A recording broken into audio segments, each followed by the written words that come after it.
আসসালামু আলাইকুম। আমি মোহাম্মদ রেজাল হলদার আপনাদের সাথে আছি। সুপ্রিয় দর্শক, রাজনৈতিক বিশ্লেষণে আপনাদের স্বাগত। জ্ঞান চর্চার জায়গায় তারা কেন রক্ত জড়ানোর জন্য যাবে, বলছেন বিরোধী দলীয় নেতা এবং জামাতের আমির ডক্টর শফিকুর রহমান। আসলে আপনারা জানেন যে চট্টগ্রামে একটা অনাকাঙ্ক্ষিত ঘটনা ঘটে গেছে। চট্টগ্রামে ছাত্রদল ও ইসলামী ছাত্র শিবিরের নেতা কর্মীদের মধ্যে সংঘর্ষ ঘটনা নিয়ে বিরোধী দলের নেতা ও বাংলাদেশ জামাত ইসলামীর আমির ডক্টর শফিকুর রহমান বলেছেন, এটা দুঃখজনক। সারা বাংলাদেশের চিত্র একরকম নয়, তবে সামান্য কোনো জায়গায়ও এটা ঘটুক, এটা আমরা কামনা করি না। ওখানে যাবে তারা জ্ঞান চর্চার জন্য, ওখানে যে কেন তারা রক্ত ঝরানোর জন্য যাবে। আসলে সারা বাংলাদেশে এখন বর্তমানে মানে মানুষ দুটো ভাগে বিভক্ত হয়ে গেছে। একটা হয়েছে বিএনপি, আর একটা হয়েছে জামাত। অর্থাৎ জামাতের দিন দিন জনপ্রিয়তা এতটা বৃদ্ধি পাচ্ছে যে এখন অনেক পর্যালোচনা করে দেখা গেছে যে এবারের যে নির্বাচনটা হয়েছে ডক্টর ইউনূসের টার্মে, সেই নির্বাচনটাকে একদম যদি ভালোভাবে পর্যবেক্ষণ বা ভালোভাবে করা যায়, তাহলে অনেকে বলা বলি করছে, যেমন অনেক বিশ্বলোক, অনেক রাজনীতিবিদ এবং অনেক বড় বড় ইউটিউবার, সাংবাদিক যারাই আছেন, তারা বিশ্লেষণ করে বলছেন যে এবারের জিতেছিল জামাত, যে কোনো কারসাজি করে তারপর বিএনপিকে জেতানো হয়েছে।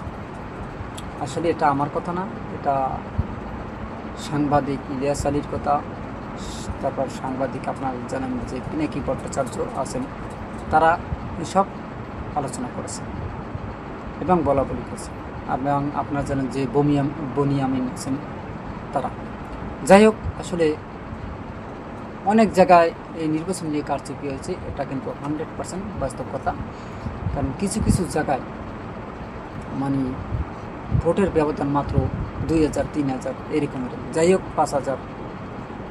আসলে সব কিছু পর্যালোচনা করে দেখা যাচ্ছে যে যারা এই কথাগুলো বলেছে এবং অনেকের মুখ ফুটেও কিন্তু উপদেষ্টারা বলেও দিয়েছে যে আমরা জামাতকে হারিয়ে বিএনপিকে এনেছি। যাই হোক, প্রশাসনও কিছু কাজ করছে, যেমন পুলিশ, সেনাবাহিনী সহ সবাই আসলে বিএনপির পক্ষে কিছুটা কাজ করছে। তা না হলে এতটা ব্যবধানে বিএনপি যেত না। সম্ভবত জামাত চলে গিয়েছে, সেই জন্য সেজন্য কার সাজি করে তারপর জামাতকে থামিয়ে দিয়েছে এবং বিএনপিকে জিতিয়ে দিয়েছে। যাই হোক, এখন আমরা যে টপিকগুলো আলোচনা করি, এখন বাংলাদেশের দুটো দল, আপনারা জানেন যে বড় একটা দল, যে প্রতিটি সরকার আওয়ামী লীগের যেমন সংগঠন ছিল, আপনারা জানেন ছাত্রলীগ, যুবলীগ এবং আওয়ামী লীগ, এই দলগুলো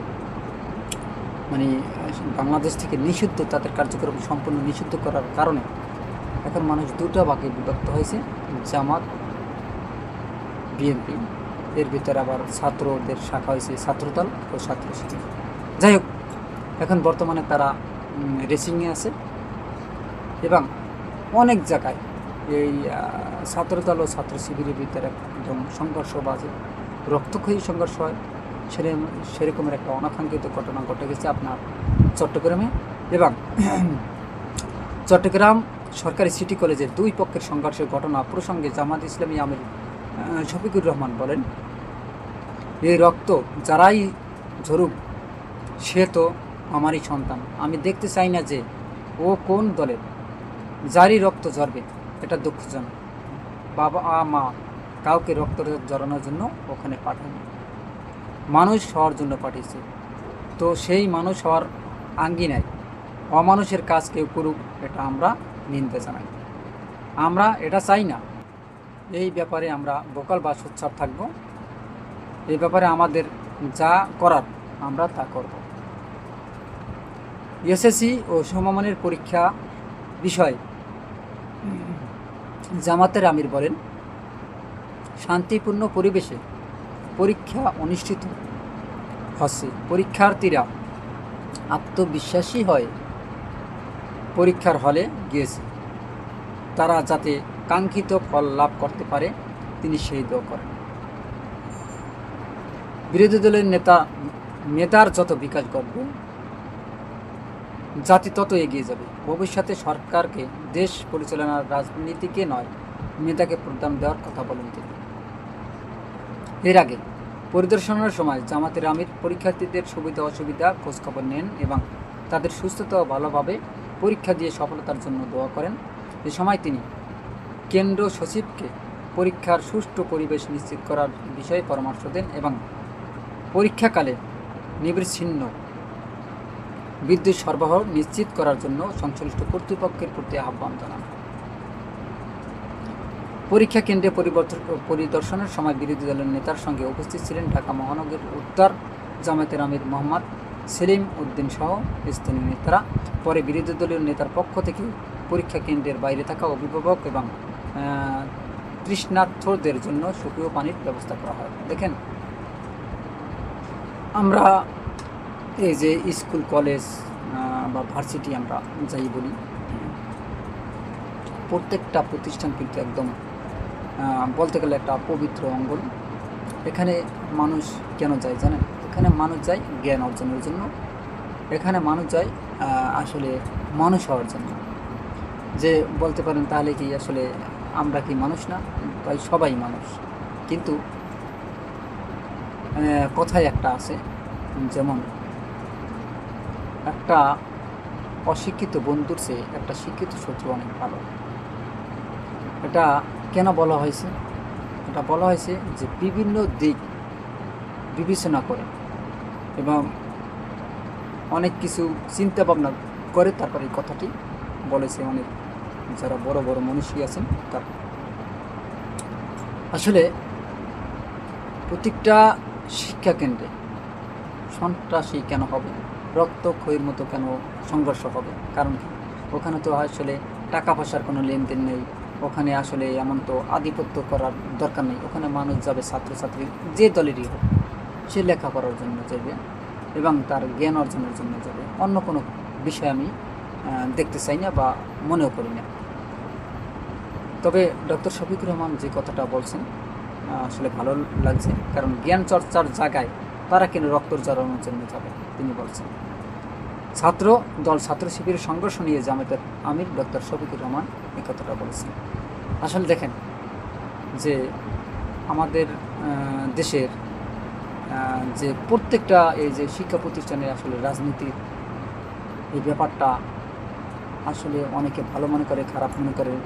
ছাত্র রাজনীতি হতেই পারে, কিন্তু সেটা একটা সংঘর্ষে কেন জড়াবে? এটা আসলে সংঘর্ষ জড়ানো উচিত না। সবাই মিলেমিশে একসাথে ছাত্রী হিসাবে একাত্রে থাকাটাও উচিত বলে আমরা মনে করি। যে যার দল করবে এটা স্বাভাবিক, দল করতেই পারে, তবে প্রতিহিংসামূলক রাজনীতি না করাটাই বেটার। তবে এই ক্ষেত্রে আপনার যে এরশাদ, অর্থাৎ সাবেক প্রেসিডেন্ট ছিলেন, রাষ্ট্রপতি ছিলেন এরশাদ হোসেন মোহাম্মদ এরশাদ, তিনি একবার নিয়ম করেছিলেন যে ছাত্র রাজনীতি বন্ধ করে দিতে চেয়েছিলেন। কেন? যে ছাত্রদের হাতে কলম থাকবে, কেন অস্ত্র থাকতে পারবে না, এই জন্য আর কি। যদিও আসলে সে ভালোর জন্য করতে চেয়েছিল, কিন্তু খারাপ হয়ে গেছে। তিনি স্বৈরাচারী আখ্যা নিয়ে তারপর একাত্রে 9 বছর থাকার কারণে তাকে নামতে হয়েছে। যাই হোক, আন্দোলন করে তাকে নামানো হয়েছে। যাই হোক, এখন আমরা মনে করি যেটা একদম পিওর কথা, সেটা হলো প্রত্যেকটা শিক্ষা প্রতিষ্ঠানে অর্থাৎ শিক্ষণীয় জিনিস থাকবে, ছাত্রছাত্রীদের সংযুক্ত থাকতে হবে, সবাইকে মিলেমিশে একাত্রে লেখাপড়া করতে হবে। যে যার ব্যক্তিগত দল এটা করতেই পারে, কিন্তু প্রতিহিংসামূলক কথাবার্তা যাতে কারো সাথে না বলা হয় রাজনীতি নিয়ে, এটা করলেই সবচেয়ে বেটার হয়। সুপ্রিয় দর্শক, আপনারা কি মনে করেন? অবশ্যই আপনাদের মতামত কমেন্টে লিখুন এবং ভিডিওটি ভালো লাগলে আরএস বাংলা নিউজ 24কে সাবস্ক্রাইব করুন, লাইক ও শেয়ার দিয়ে সবাইকে দেখার সুযোগ করে দিন। সে পর্যন্তই, আসসালামু আলাইকুম রহমতুল্লাহি ওয়া বারাকাতুহু।